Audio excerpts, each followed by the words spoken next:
ขอบคุณมากค่ะเดี๋ยวเก็บประเด็นเมื่อสักครู่นี้คุยกันหลังจากคุยกับ Professor Naresh แล้วกันนะคะก็อรอรผู้เจริญนะคะ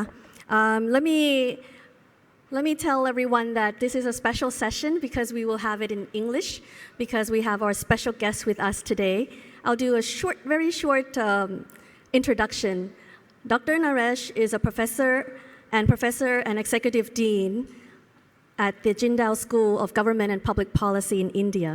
He's the director of the Center for Complexity Economics, Applied Spirituality and Public Policy. He has a transdisciplinary PhD in environmental science and has worked over 3 decades in the areas of public policy and with the United Nations and also the federal government of Canada. He teaches complexity and public policy, and I got very excited to know that he teaches a course called Applied Spirituality and Public Policy. He's been a consultant advisor to the United Nations Development Program, Commonwealth Secretariat, the Pan American Health Organization, and the International Labor Organization, and the Food and Agriculture Organization. So his CV is very long, and Professor Naresh, we are so delighted to have you with us in this special program. With your years of experience, I'm sure you can help and share, the journey of spirituality with us. Let me first, I promised Dr. Naresh that I would share what we've been doing as a School of Public Policy in this conference. In the session on spirituality and public policy, I talked about spirituality in the sense of public policy to enhance spirituality. For example, supporting meditation centers, supporting art and culture, supporting spiritual counseling, for instance. But the other aspect that I also talked about is public policy with spirituality. So if we look at diplomatic relations, what if we look at it from the angle of interconnectedness? How would our foreign relations be? If we looked at health and we understand the whole holistic well-being, how would we view suffering? How would we view, for example, assisted death or palliative care? In terms of bioengineering, for example, how would we use spirituality as the moral foundation for making decisions on genetic engineering, for instance? So we talked on all these things of what if we use spirituality into public policy. So it was a good discussion yesterday. So now if you could share your view of what you do and how it links to spirituality, that would be great. Yes, absolutely. Thank you so much, Professor, for having me. So I fully agree with the approach you took. That is to say, to see how public policy can support spirituality and spiritual studies on the one hand, and on the other hand, how spirituality can influence public policy and indeed change public policy. So quick comment on that. It is not unusual for spirituality to be used in areas of mental health and social well-being and so on, but it is unusual to have spirituality applied to public policy as such, where public policy makers are influenced to make policy in a different way. So our work has taken sustainable development policies, broadly speaking, looking at all the 17 SDGs, and then we asked the question, how can a knowledge or a realization of one's own true nature begin to affect public policy? Clearly, that means that you have to have large numbers of people knocking on the doors of public policy makers on the one hand, but it might mean a realization by public policy makers of their own spiritual nature and then beginning to see the connection.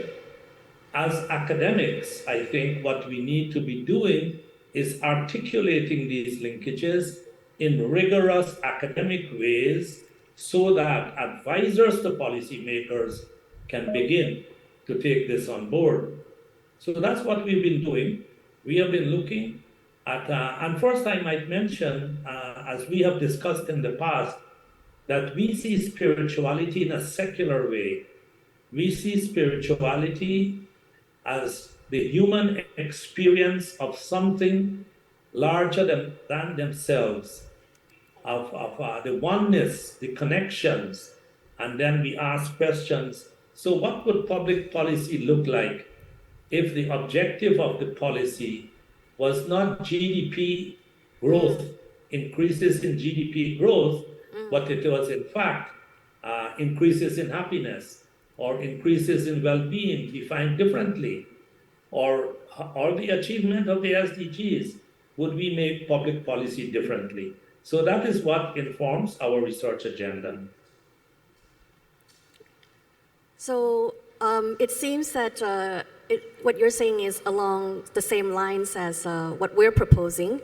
For example, what if it's not about GDP? What if it's not about accumulation of wealth?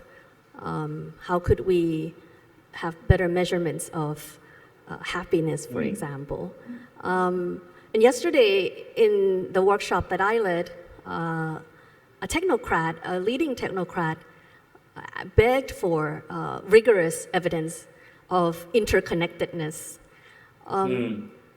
So, which is fair because to be able to articulate and convince others, it's important in this scientific revolution age that things are rigorous, as you mentioned, whatever data or facts that we use. Would you be able to share with us, for example, the idea in quantum physics or the new consciousness or the cosmic consciousness ideas, and how we can have evidence or rigorous concepts towards that? Thank you. Yes, absolutely. I fully agree with your technocrat colleague that we have to present rigorous evidence of everything we say. And that's the challenge. I mean, each one of us can go into a room over years of either using traditional meditation, or we can use the direct path of Advaita Vedanta and get there, faster. Some work is required, and then understand our true nature. But that's not going to change public policy. It will require rigorous evidence. So our test normally is, can we publish the stuff we are doing in peer-reviewed journals? So we set ourselves that test. But coming back to your question, see, the idea is, where does the evidence come from? So we believe, and it's not a belief, but one might say, we have come to the conclusion based on the evidence that we all share a single consciousness. Now, in order to arrive at that understanding, you need to go through what is called self-realization inquiry. So that process begins with who am I or what am I? And when you go through that process, which is a self-interrogatory process, where consciousness turns to its own self and it inquires about its own self, what is your nature? So this is consciousness looking at its own nature rather than looking at the external world. When you do that, you come to the conclusion that there is no limit to your own consciousness. You cannot find any boundaries. You must conclude, therefore, that all humans, all living things, share a common consciousness. So we can come to that evidence through self-inquiry. Now, that's a subjective process.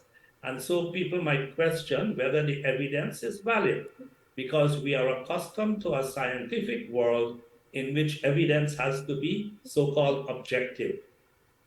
But there is now enough research from psychology and other disciplines which show that we can make subjective knowing valid social science.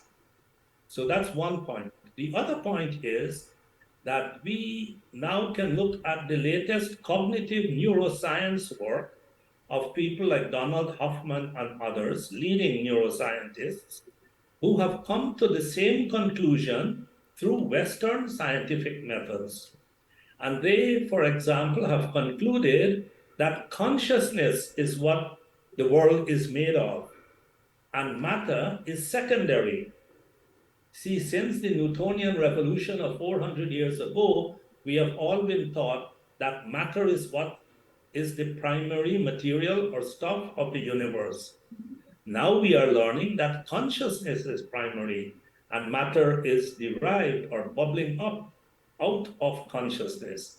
That evidence is pretty well documented, and we have documented it. We teach that in the classroom as well.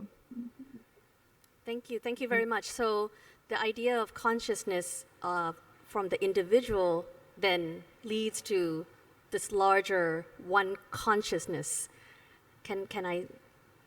Yes, you come to the realization, since you cannot find any boundaries of your own consciousness, it becomes clear that the consciousness you have is in fact a mere reflection of the universal or cosmic consciousness. It's not like you have a different consciousness from me. Mm-hmm. It's just one consciousness, because I don't find any edge, any boundary where it stops. It's like if you put a whole large number of small bowls of water in the sunshine, you will see a sun in every bowl of water. But it's still only one sun, but you see many, many reflections. It's the same idea.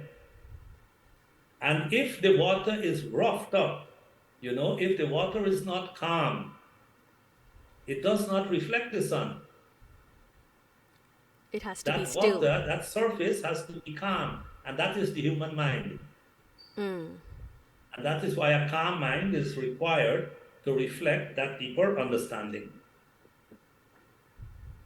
So I think you have shared with us very vivid metaphor to ensure that we understand that the consciousness is one. And to practice getting there is individuals' work. However, it's all linked to the work of public policy schools and other places that are working to change our societies as well.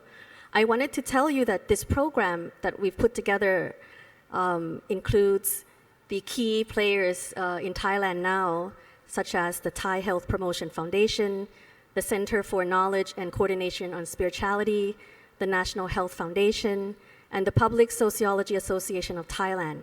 And in these 2 days, in addition to those 4 organizations, we have 34 organizations, 10 universities, 5 government entities, and also 10 NGOs or civil society actors. So it's the first time in Thailand that we've come together like this. And you are, right now, for this conference, you are our linkage to the international world. So I know we have about 4 minutes left. I'd like to hear your views on how we can collaborate, cooperate, enhance this awareness together, and make sure that spirituality is within public policies around the world. Your views, please. That is so impressive. I am so very impressed with your convening power to bring all of these people together. I cannot wait to come and join you at some point in Chiang Mai to engage with all our colleagues there. Would your school or any other organizations in India have any plans for a similar conference in the future? Yes, indeed. We have a book, for example. The book is now in press. It's called Applied Spirituality and Sustainable Development Policy. It has 13 chapters being from international authors, and it's being published by Emerald Press in the UK. It should be out before the end of this year, and we will be having a number of book launches and promotions, and I'll make sure that you see this as well. And that will be a range of conferences and book launches where we'll invite different people and we'll be happy to engage with your school as well, so that you get to understand and meet some of these authors. Following that, we hope to have an international webinar at some point. So we would have a range of opportunities for collaboration on the work we are doing. Okay, that's very good news, Professor Naresh. So today is a very short conversation. We truly appreciate you taking out your busy time for us, and we'll make sure we will keep you in contact and share with you the developments from Thailand. So on behalf of all the organizers, I would like to say thank you very much. And as we say, all this has happened for a reason. There must be a good reason of this encounter. So please join me to give a round of applause for Professor Naresh. Well, thank you so much. Thank you all very, very much. I look forward to being in Thailand at some point with all of you. Yes. Thank you very much. See you in Thailand soon. All right. Bye-bye. ค่ะก็จบลงไปแล้วนะคะกับการกึ่งสัมภาษณ์กึ่งมีบทสนทนานะคะกับอาจารย์ Naresh ซึ่งเจตนาที่ทำขึ้นมาก็เพื่อที่จะให้เห็นความเชื่อมโยงที่เป็นไปได้ในอนาคตต่อไปนะคะของการจัดการประชุมวิชาการแบบอย่างนี้ซึ่งเริ่มที่จะมีประเทศต่างๆนักวิชาการอื่นๆนะคะที่รวมตัวกันที่มองนอกเหนือจากระดับปัจเจกของการฮีลลิ่งหรือของในระดับจิตวิทยานะคะหรือว่าในระดับของการช่วยพ้นทุกข์ของแต่ละคนนะมาเป็นในเรื่องของการเปลี่ยนแปลงระบบสังคมนะคะระบบต่างๆที่เรามีในปัจจุบันให้ดีขึ้นนะคะอรออนคงไม่สามารถที่จะแปลทั้งหมดได้สดๆทีเดียวนะคะทั้งนี้ทั้งนั้นผู้จัดงานก็มีการบันทึกไว้แล้วเดี๋ยวเราก็จะมีการถอดเทปแล้วก็ทำการแปลเป็นทั้งภาษาไทยแล้วก็ภาษาอังกฤษต่อไปนะคะในบทสนทนาเมื่อสักครู่นี้ตอนนี้ก็จะขอเชิญชวนทุกคนอาจจะกลับไปสู่กิจกรรมเมื่อสักครู่นี้ด้วยนะคะว่างานนี้มาแล้วประทับใจเรื่องอะไรยังไงบ้างนะคะเดี๋ยวอรออนก็ขอทำหน้าที่ตรงนี้เท่านี้ค่ะขอบคุณมากค่ะ